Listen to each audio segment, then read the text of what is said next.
이름으로 기도드립니다. 아멘. 하나님 말씀 오늘은 마태복음 5장 13절에서 16절까지인데요. 저희가 한 목소리로 같이 읽도록 하겠습니다. 너희는 세상의 소금이니 소금이 만일 그 맛을 잃으면 무엇으로 짜게 하리요?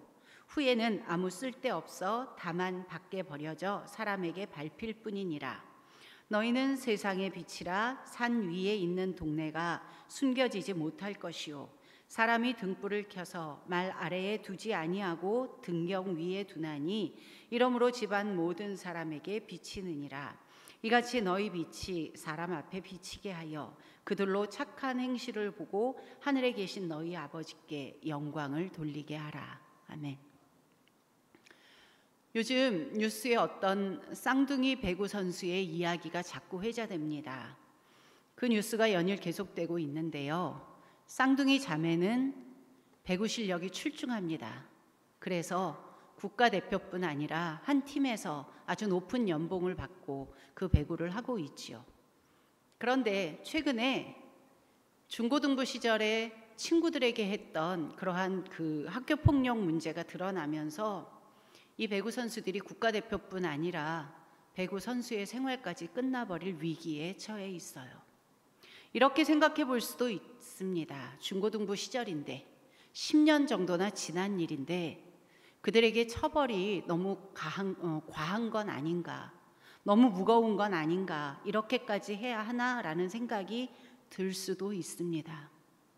그러나 그들이 유달리 사랑받고 유달리 대우받던 선수들이라는 그 기대치가 있었기 때문에 그 기대치가 망가짐에 대해 처벌도 과하지 않다라고 생각을 하는 거죠. 많은 사람들이. 같은 상황은 아닙니다. 같은 상황은 아니지만 작년 한 해 교회는 엄청나게 손가락질을 받았습니다.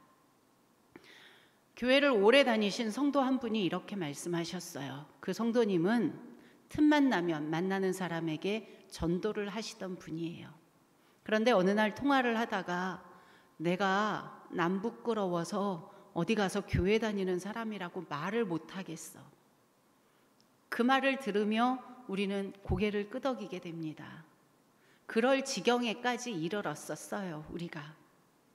세상은 교회에 대해서 기대치가 있습니다. 우리는 못해도 예수님의 사랑을 받고 예수님의 사랑을 전하는 교회는 이렇게 해주기를 바랍니다 라는 기대치가 있습니다. 그 기대를 저버리니 배신감에 교회를 향하여 세상은 더 욕하고 손가락질하는 것입니다. 그림을 하나 보겠습니다. 여러분들도 아마 TV에서 뉴스 시간에 보았던 사진일지도 모릅니다. 올해 1월 18일 날 눈이 아주 엄청나게 갑자기 많이 내렸어요. 오전에 서울역 광장에서 찍힌 사진인데요. 노숙인 한 분이 날이 너무 추워서 지나가는 남자에게 나 따뜻한 커피 한 잔만 사주세요 라고 요청을 했습니다. 그랬더니 그 남자분이 자신의 외투를 벗어주고 장갑도 벗어주고 그리고 주머니에 있던 5만 원짜리 지폐까지 쥐어주었어요. 그 모습을 그곳에 있던 많은 행인들이 보았고 마침 그곳을 지나던 기자가 발견하고 사진을 찍은 거예요. 이 사진이 참 많이 나왔습니다.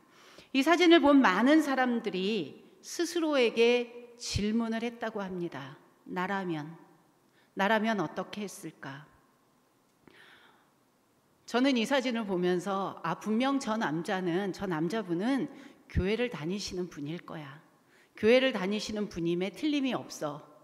교회를 다니셨으면 좋겠다. 꼭 교회 다니시는 분이었으면 좋겠다라는 바람과 기대감을 가지면서 저 스스로에게도 질문을 해보았습니다. 나라면 어떻게 했을까?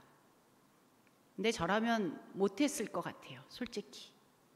내가 내 외투를 벗어주면 나는 너무 추운데, 나는 지금 가야 할 목적지가 있는데, 내가 지금 어디 가고 있는데, 이런저런 이유와 핑계를 대면서 못했을 것 같아요. 해야 된다는 건 알고 있지만 못했을 것 같아요. 예수님이 제자들에게 비유 하나를 말씀해 주셨습니다. 강도 만난 자의 이웃 그 비유를 들으시면서 그들에게 들려주시면서 예수님이 그러셨어요. 제자들에게 가서 너도 이와 같이 하라. 여러분 아시죠? 많이 들었죠? 우리는 그 사실을 알고 있습니다. 들었습니다. 그런데 사실은 우리가 그렇게 못하고 있거든요. 그래서 2021년 제가 바라고 기대하는 소망 중 하나, 바라고 기도하는 제목들 중에 하나는 하나님의 말씀을 제대로 알기, 그리고 아는 대로 살기입니다. 그래서 오늘 몇 번의 시간들을 통해, 오늘부터 몇 번의 시간을 통해서 여러분과 제가 아는 것과 사는 것의 거리 줄이기라는 그 주제를 가지고 말씀을 나누어 보고자 합니다. 그 첫 번째, 오늘은 선한 영향력입니다. 우리가 세상 속에서 선한 영향력을 누리며 선한 영향력을 보이며 살아가야 하는 것은 우리가 모두 알고 있는 내용인데, 알고 있는 내용대로 우리가 살고 있는가를 점검해 보고자 합니다.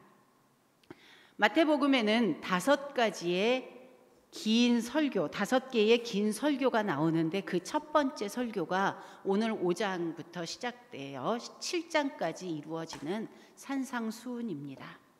그 본문 중 한 부분, 오늘의 본문을 통해서 2가지를 생각해 보고자 합니다. 첫 번째는 제대로 알기, 우리의 정체성은 무엇인가? 우리의 정체성을 제대로 알기입니다. 산상수훈을 시작하시면서 예수님은 먼저 우리가 알고 있는 것과는 전혀 다른 복의 개념을 설명합니다. 어떤 사람들이 복 있는 자인지 아느냐? 심령이 가난한 자, 애통하는 자, 온유한 자, 의에 줄이고 목마른 자가 복 있는 자다. 그러한 자들은 이웃과의 관계에서 어떻게 살고 있는지 아니? 긍휼을 베풀고 마음이 청결하고 그리고 화평의 도구가 되고 의를 위하여 박해를 받는 자로 산다. 우리가 알고 있는 복과는 참 많이 다릅니다. 설날에도 세배를 하는데요, 우리가 새해 복 많이 받으세요 하지만 그 복에 담겨진 우리의 마음이 예수님이 소개한 이 복과는 좀 다릅니다. 왜 이런 복을 말씀하실까요? 왜 우리에게 이런 복을 받으라고 하실까요? 그것이 하나님 나라의 백성으로서의 요건이기 때문입니다. 하나님 나라의 주인이신 하나님께서 우리에게 내 백성은 이런 성품으로 살면 좋겠다, 이렇게 하면 좋겠다라는 마음이 담겨진 것이 이 팔복의 말씀입니다. 그리고 팔복의 말씀에 이어 바로 천국 백성으로서 너희는 어떤 존재들인지 아니? 그 정체성은 말이야, 너희는 세상의 소금이야, 너희는 세상의 빛이야 라고 우리에게 그 정체성을 말씀해 주십니다.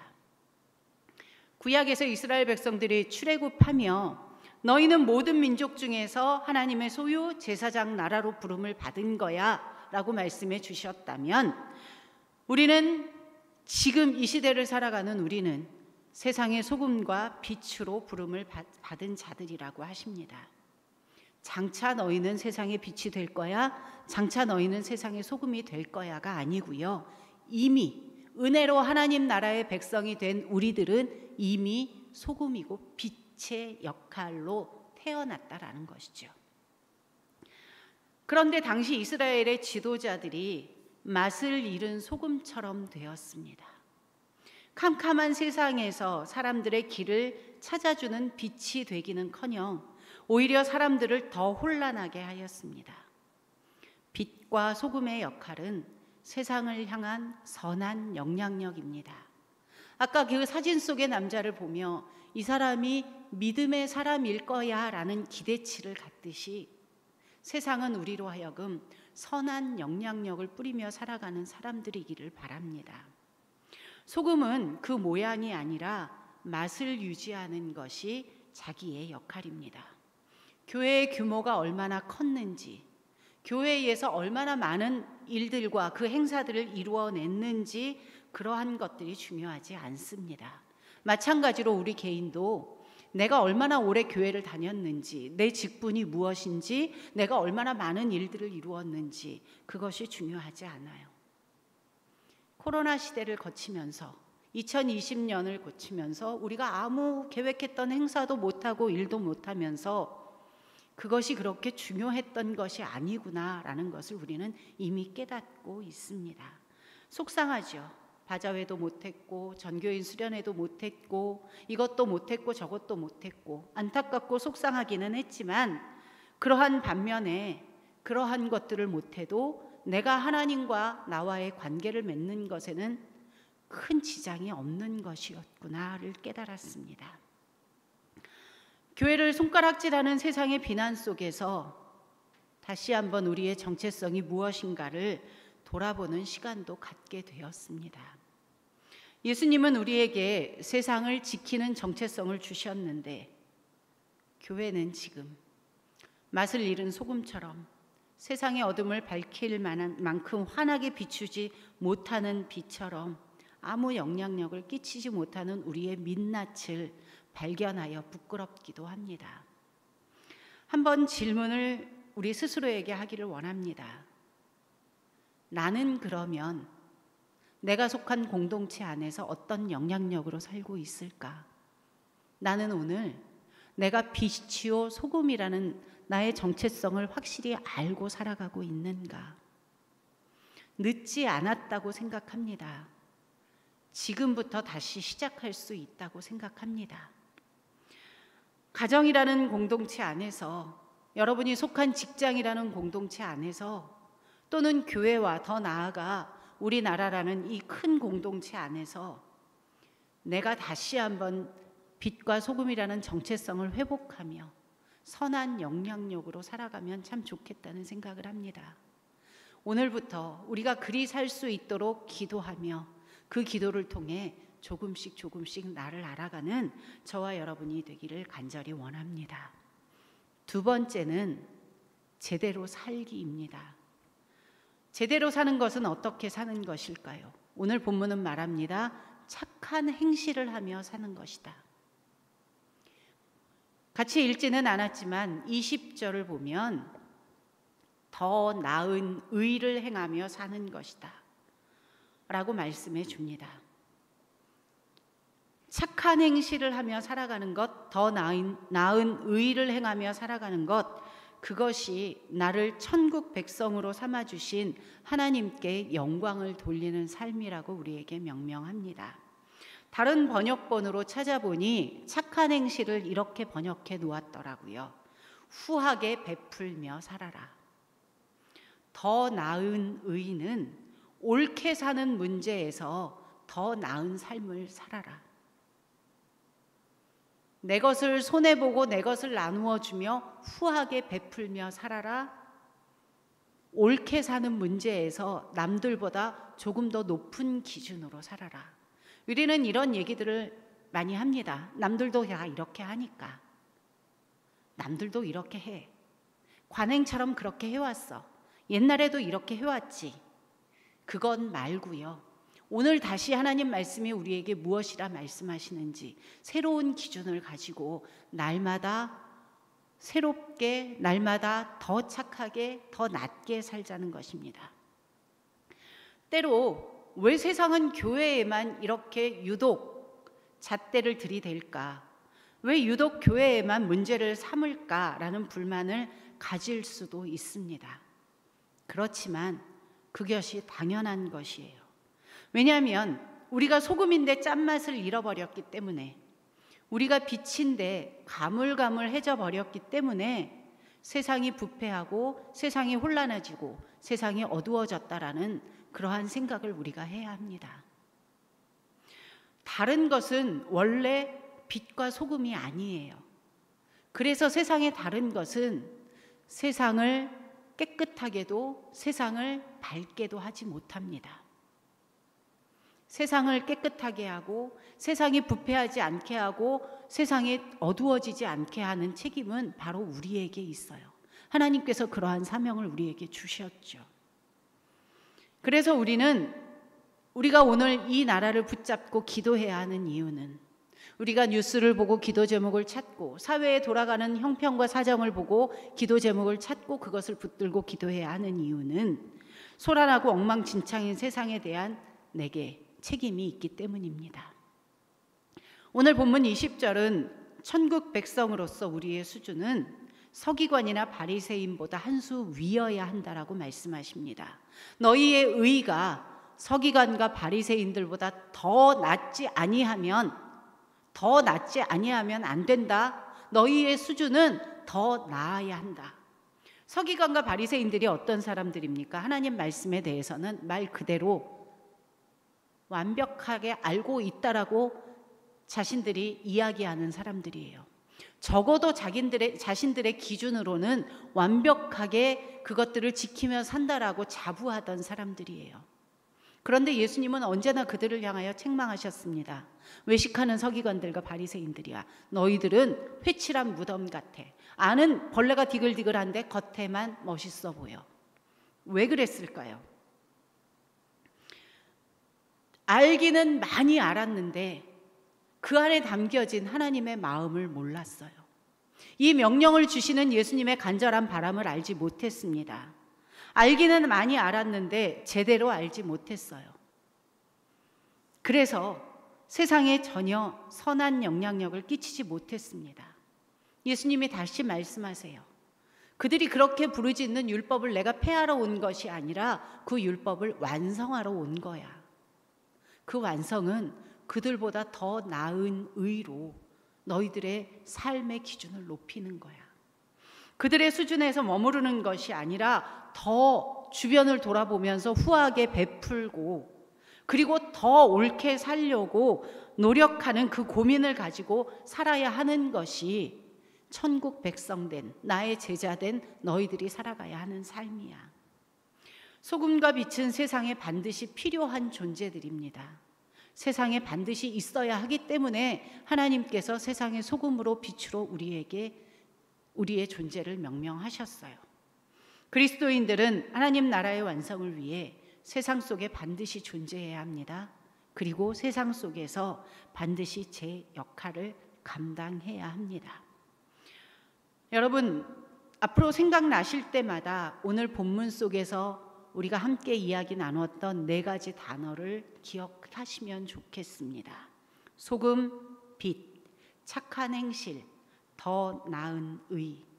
내가 생각하고 말하고 행동하며 결정해야 하는 모든 선택의 기회들마다 이 단어들이 떠올려진다면 암과 삶의 우리의 거리는 날마다 조금씩 더 줄어들 것 같습니다. 마지막으로 오늘 본문 13절과 14절을 다른 번역본으로 함께 읽고 기도하도록 하겠습니다. 함께 한 목소리로 읽도록 하겠습니다. 너희가 여기 있는 이유를 말해주겠다. 너희가 소금을 쳐서 이 땅에 하나님 맛을 드러내라고 여기 있는 것이다. 너희가 짠맛을 잃으면 사람들이 어떻게 경건의 맛을 알겠느냐. 이렇게 말할 수도 있다.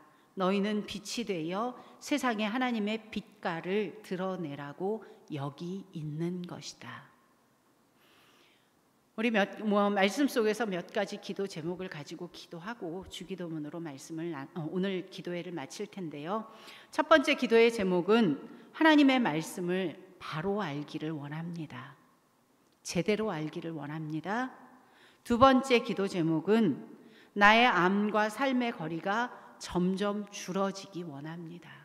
세 번째 기도 제목은 선한 영향력으로 하나님께 영광을 돌리기 원합니다. 그리고 네 번째는 우리 모두 영육이 건강해지기 원합니다. 우리 영암교회 안에 환우분들이 많습니다. 우리 문양숙 권사님이 수술을 기다리고 계시고요. 전복래 권사님이 고관절 골절이신데 수술도 못하고 자연 치유를 기다리고 계십니다. 이 외에도 수술을 마치고 또는 수술을 기다리고 또는 이런저런 하나님의 은혜를 구하는 환우분들이 많습니다. 생각나실 때마다 생각나시는 분을 위해서 우리 함께 나눈 이 4가지 기도 제목으로 기도하고 그리고 주기도문으로 기도회를 마치도록 하겠습니다. 함께 기도합니다.